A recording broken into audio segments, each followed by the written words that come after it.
శ్రీమాత్రే నమ. జయ గురు దత్తాత్రేయ నమ. ఈ వీడియోలో మనం మేషరాశి వారికి ఉద్యోగ సంబంధించిన విషయాలు, అంటే ఈ రాశి వారికి వ్యాపారం కలిసి వస్తుందా, ఉద్యోగం కలిసి వస్తుందా, తరచుగా ఉద్యోగాలు కోల్పోతున్న వాళ్ళు, ఉద్యోగం మారుతున్న వారికి మీ యొక్క జన్మజాతకంలో ఉన్నటువంటి గ్రహస్థితి, ప్రధానంగా వృత్తికారకుడైనటువంటి శని యొక్క స్థితి మొదలగు విషయాలు మేషరాశి వారి మీద ఎటువంటి ప్రభావం చూపుతాయన్న విషయాన్ని ఈ వీడియోలో పరిశీలించే ప్రయత్నం చేద్దాం. ప్రధానంగా మేషరాశి సహజ రాశి చక్రం కాబట్టి వీరికి దశమాధిపతి అలాగే కర్మకారకుడైనటువంటి శని భగవానుడు అవటం వల్ల వృత్తి ప్రభావం వీళ్ళ మీద ఎక్కువగా ఉంటుంది. అంటే కొందరు జాతకాల్లో దశమాధిపతి వేరుగా ఉంటాడు, వృత్తికారకుడు శని ఉంటాడు. ఈ రెండు ప్రభావం చూపుతుంటాయి, కానీ వీళ్ళకి కేవలం శని బట్టే ఆధారపడి ఉంటుంది. వీరి యొక్క జన్మజాతకంలో రాశిని బట్టి శని భగవానుడు అత్యంత బలవంతుడే ఉంటాయి. అంటే తులారాశి అందు కానీ తన స్వక్షేత్రం అందు కానీ ఉన్నప్పుడు జాతకుడు స్వతంత్ర వృత్తిలో స్థిరపడే అవకాశం ఉంది. అంటే ముందు సాధారణంగా సబార్డినేట్గా ఉద్యోగం చేసి నెమ్మదిగా అతను ఒక పరిశ్రమ, ఒక ఇండస్ట్రీయో స్థాపించి 10 మందికి ఉపాధి కల్పించే స్థాయికి రావడం జరుగుతుంటుంది.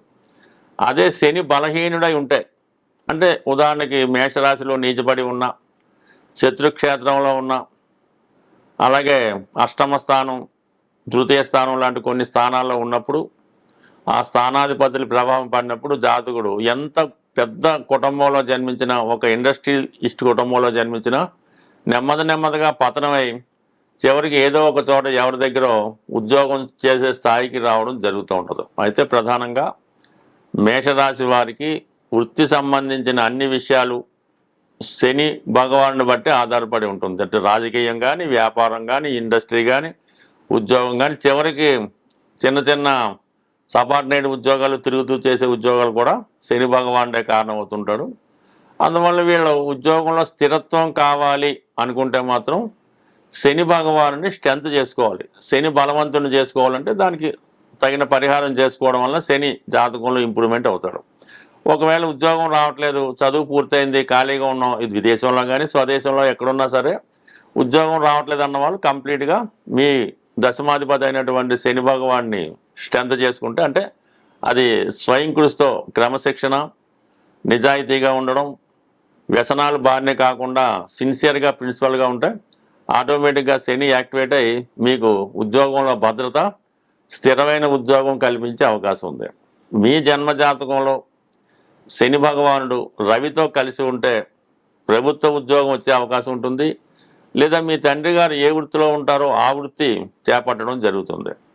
అదే శని భగవానుడు చంద్రుడితో కలిసి ఉంటే తిరుగుతూ చేసే ఉద్యోగాలు, ట్రాన్స్ఫర్లోని ఉద్యోగాలు, దానికి కూడా ప్రభుత్వ కనెక్షన్ ఉంటుంది. బట్ ఎక్కువగా ట్రాన్స్పోర్టు, ట్రావెలింగు అటువంటి వాటిలో స్థిరపడడం జరుగుతూ ఉంటుంది. అలాగే శని భగవానుడు గురువుతో కలిసి ఉంటే ఉపాధ్యాయ వృత్తి లేదంటే బ్యాంకింగ్ రంగంలో స్థిరపడే అవకాశం ఉంటుంది. శని భగవానుడు బుధుడితో కలిసి ఉంటే పూర్తిగా వ్యాపార రంగం కానీ, ఈ చార్టెడ్ అకౌంటెంట్స్ వాళ్ళ వ్యాపార సంస్థల్లో పనిచేయడం కానీ, బిజినెస్ చేయడం కానీ జరుగుతూ ఉంటుంది. శని శుక్రుల కలయిక ఇది సాధారణంగా సినిమా రంగానికి, కళారంగానికి, టీవీ మీడియా రంగంలో బాగా ఉపయోగపడుతుంది. శని కుజుల కలయిక టెక్నికల్ రంగంలో ఉన్న వాళ్ళకి, అంటే పూర్వకాలం ఉన్నటువంటి మెకానికల్ ఇంజనీరింగ్, టెక్నికల్, అలాగే ఈ లారీ సంబంధించినటువంటి ట్రాన్స్పోర్టు, లారీ ఫీల్డు, అంటే మోటార్ ఫీల్డ్ అంటారు, అందులో బాగా స్థిరపడవచ్చు. అలాగే రియల్ ఎస్టేట్ రంగంలో కూడా స్థిరపడే అవకాశం ఉంటుంది. సో ఈ విధంగా అదే శని భగవానుడు మరి రాహుతో కలిసి ఉంటే ముందు ఒకరి దగ్గర అసిస్టెంట్గా, సబార్డినేట్గా ఉద్యోగం చేసి తర్వాత అంచెలంచెలుగా తనే ఒక పారిశ్రామికవేత్తగా మారడం జరుగుతుంటుంది. అదే శని కేతువులు కలిసి ఉంటే ఉద్యోగం మీద ఆసక్తి లేకపోవడం, ఏదో పని పాట లేకుండా గాలికి తిరగడం, ఉన్న ఉద్యోగాన్ని వదులుకోవడం, ఈ విధంగా కొద్దిగా ఉద్యోగపరంగా కంటిన్యూటీ లేకపోవడం, మధ్య మధ్యలో బ్రేక్స్ రావడం, ఈ విధంగా శనికేతువులు కలగడం వల్ల జాతకుడు ఇబ్బంది పడుతూ ఉంటాడు. బట్ ఏమైనప్పటికీ కూడా మీ యొక్క జన్మజాతక ప్రకారం, మీ యొక్క జన్మరాశి ప్రకారం దశమ స్థానాధిపతికి, అంటే మనకి శని కాబట్టి 3వ స్థానాధిపతితో కానీ, 5వ స్థానాధిపతితో కానీ, 8వ స్థానాధిపతితో కానీ, 12వ స్థానాధిపతితో కానీ కనెక్షన్ ఉన్నప్పుడు తరచూ ఉద్యోగాల్లో ఇబ్బందులు ఏర్పడడం జరుగుతుంటుంది. అదే శని భగవానుడు వ్యయాధిపతితో గట్టి కనెక్షన్ ఉన్నప్పుడు, మంచి కనెక్షన్ ఉన్నప్పుడు విదేశంలో బాగా రాణించడం జరుగుతూ ఉంటుంది. స్వస్తి. ఎవరైనా సరే, ఏ జాతకుడైనా సరే వృత్తిపరంగా స్థిరపడాలి, ఎక్కువ ఆదాయం సంపాదించాలి అనుకున్నప్పుడు మరి ఈ జ్యోతిష శాస్త్రంలో రాశి చక్రం అన్నది ప్రధానం. ఇప్పుడు మనం దేనికోసం అయితే మాట్లాడుకున్నామో అది రాశి చక్రం. అందులో 12 భావాలు, దశమ భావం ఇంపార్టెంట్గా బలంగా ఉండాలి. దాని తర్వాత ఏంటంటే నవాంశ అని ఉంటుంది, అది అందరికీ తెలుసు. అది అదృష్టాన్ని తెలియజేస్తుంది అన్నమాట. వివాహ విషయాల్ని తెలియజేస్తుంది, అదృష్టాన్ని చెప్తూ ఉంటుంది. ఈ గ్రహం ఈ దశమాధిపతి అనుకుందాం, లేదంటే రాష్ట్రాధిపతి అనుకుందాం, లగ్నాధిపతి అనుకుందాం. నవాంశలో ఎంత బలంగా ఉన్నాడు అన్నదే ఇంపార్టెంట్. రాశిచక్రంలో నీచలో ఉన్నాడు, ఏమి పాపగ్రహాలతో చూడబడుతున్నాడు, చాలా బలహీనంగా ఉన్నాడు అనుకుందాం. వెంబటనే నవాంశ చక్రం చూసినప్పుడు అందులో ఉచ్చస్థితిలో మిత్రగ్రహాలతో శుభంగా ఉంటే జాతకుడు తను ఉన్న స్థాయి నుంచి ఉన్నత స్థాయికి ఎదగడానికి ఈ నవాంశలో ఉన్న బలం కారణమవుతుంటుంది. అలాగే రాశి చక్రంలో చాలా ఉచ్చులో ఉన్నాడు, బ్రహ్మాండంగా రాణించగలుగుతున్నాడు. అయితే నవాంశలో బలహీనంగా ఉంటే ఉన్నత స్థాయి నుంచి డౌన్ఫాల్ అవ్వడం జరుగుతుంటుంది. ఇది నవాంశ యొక్క ప్రత్యేకత. దీనితో పాటుగా వృత్తి నిర్ణయించడంలో దశాంశ అన్నది ఇంపార్టెంట్గా ఉంటుంది. ఈ దశాంశ చక్రం కూడా బలంగా ఉండాలన్నమాట. అంటే కేంద్రాలు, కోణాలు, అలాగే లగ్నం, అంటే మొత్తం స్ట్రెంత్. రాశి చక్రం చూడగానే దుస్థానాలు ఖాళీగా ఉండడం, కోణాల్లో గ్రహాలు, కేంద్రాల్లో గ్రహాలు, రాశిలో శుభగ్రహం, ఇవన్నీ ఉన్నప్పుడు దాంతోపాటుగా ఒరిజినల్ రాశిచక్ర రాశ్యాధిపతి, దశమాధిపతి కూడా ఎంత బలంగా ఉంటే అంత బలంగా జాతకుడు రాణించడం జరుగుతూ ఉంటుంది.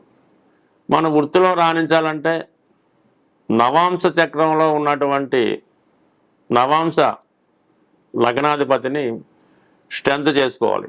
ఆ రాశ్యాధిపతికి చెందినటువంటి, అంటే నవాంశ లగ్నాధిపతి కాకుండా దశాంశ లగ్నాధిపతి ఎవరైతే అవుతారో, కన్ఫ్యూజ్ అవ్వకండి, దశాంశ లగ్నాధిపతి ఎవరైతే అవుతారో ఆ గ్రహాన్ని స్ట్రెంత్ చేసుకోవడం వల్ల జాతకుడు తొందరగా జీవితంలో సెటిల్ అవ్వడం జరుగుతుంది. ఉద్యోగంలో కూడా గ్రోత్ రావడం జరుగుతూ ఉంటుంది. అది పట్టుకోవాలి జాగ్రత్తగా. అది అందరికీ ఒకటే ఉండదు, రకరకాలుగా ఉంటుంది. దాని తర్వాత ప్రధానంగా పరాశర మహర్షితో పాటు జమిని మహర్షి కూడా మనకి జ్యోతిష్ శాస్త్రాన్ని ప్యారలల్గా ఇవ్వడం జరిగింది. అందులో అక్కడ ఈ రాశి చక్రంలో ఉన్నటువంటి గ్రహాల స్థితిని బట్టి ఆత్మకారకుడు, అమాత్యకారకుడు ఇలాగా నిర్ణయించడం జరిగింది. అవి ఆ కారకత్వాల్లో ఉద్యోగపరంగా మనకు కావాలంటే అమాత్యకారకుడు పట్టుకోవాల్సి ఉంటుంది. అంటే మీ యొక్క రాశి చక్రంలోనే వీళ్ళంతా ఉంటారు. ఆత్మకారకుడు, అమాత్యకారకుడు, భాతృకారకుడు, పుత్రకారకుడు, ఇవన్నీ ఉంటాయి అన్నమాట. సుమారు 7 కారకత్వాలు ఉంటాయి.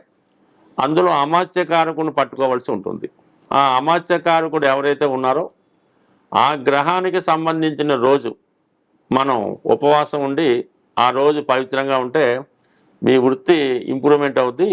ఇది గొప్ప పరిశోధన తర్వాత ఒక ప్రముఖ జ్యోతిష్వేత్త చెప్పడం జరిగింది.